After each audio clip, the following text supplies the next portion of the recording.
Mithun Vijay Kumar, political analyst, joining us on the broadcast.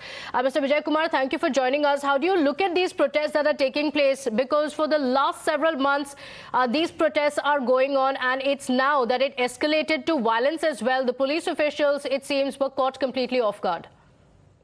It's a complete failure of the state government and yet another example of the failure of state government in controlling a law and order situation. We have seen during PFI protests how the KSRTC buses were burnt down, right?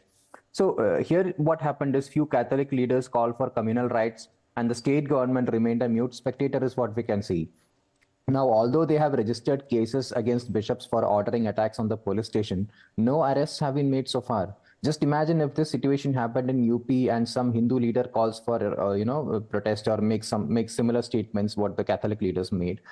Then all the left handles of Kerala, Twitter handles in Kerala, especially that of CPIM and all the CPIM allies, would have come out and made loud cries about threats to secularism, including that of the chief minister. Now, when such an incident happens in Kerala, challenging the Home Ministry, in fact, you have seen that church bells were rung and people were called to, come and attack the police station. I don't see anything being done from a law enforcement point of view here, other than some left spokespersons and ministers criticizing it. Now, the reaction of Kerala government in this particular incident actually exposes their hypocrisy and, the minority appeasement politics that they have been playing in the state. Okay. See, okay. In this, yeah. But, the government has backed the project completely. And, even if in the expert committee that had been called in, the top leaders, including the chief minister, were not really present for it. So is the government giving confusing signs on what its stand is officially on the port? Because its ministers have come out openly and supported this port. They've said that any protest against it would be against the state. It would be against national interests as well. But at the same time, they also seem to be going soft on the protesters. See, the government has to clarify what their stand is, because in fact they came to terms with the agitators, and even the agitators gave assurance at the court that they won't stop the construction work. Now, like you earlier told that 6 out of their 7 demands have been met. I think Ahmad Devarkoval itself said that, including that of rehabilitation, kerosene subsidy. All these demands have been met. And all of a sudden, why this protest is happening in that case? Then what went wrong? Is there something that the government is hiding from us? Have their demands being not met? Like they are saying, if the government has not fulfilled their promises, especially the promises made to the fishermen community, then what are those government orders that have been released? Has the government cheated them, or as they say, or is there a whole different angle to the story? Now, there are, complaints being filed with the Intelligence Bureau that, some protesters have received crores of rupees of foreign funds over a period of 10 years. And that investigation is going on. If that is the case, then it's a very dangerous situation, and involvement of foreign elements in this case must also be investigated. Okay, you're saying that there could be an involvement of foreign funding. That could be one of the reasons why this port is being halted. I want to introduce Dr. Suman C. Raman, who's also joining us on the broadcast. Dr. Suman C. Raman, you wanted to respond to that. Yeah, I think first that I think we should avoid is to sort of tar it religious brush.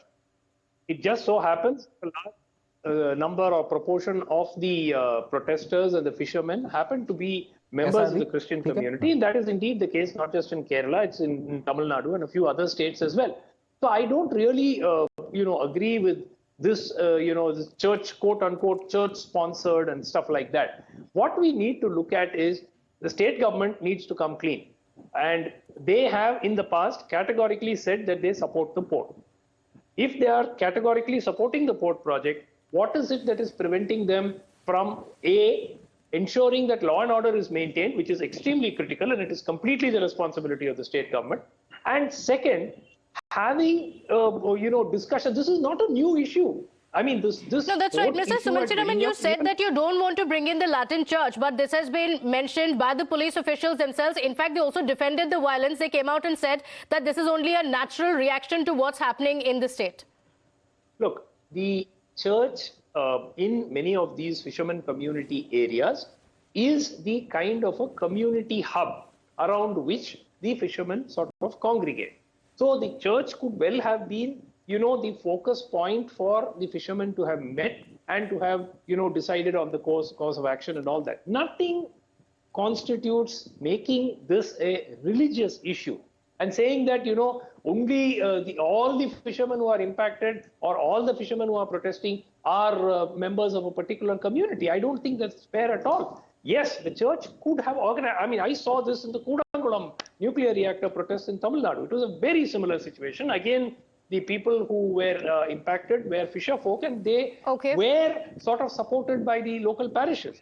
But I think that it's very important that we don't attach a communal color to this. Okay, but this is the police officials' version. Mr. Sumansi Raman, I just want to tell you what the Kerala police have said, and they have said that the protesters who opposed the port intended to cause communal riots. This is the police's version at the spot, saying the intention was to cause communal riots. Look, I am not denying that the police have to put out whatever their inquiry comes up with. And even if it does show that the church had an active role in leading the protesters, then the action must be taken against the individuals who actually led to the breakdown of law and order in the place. Mr. Vijay Kumar, very quickly, do you want to respond to that?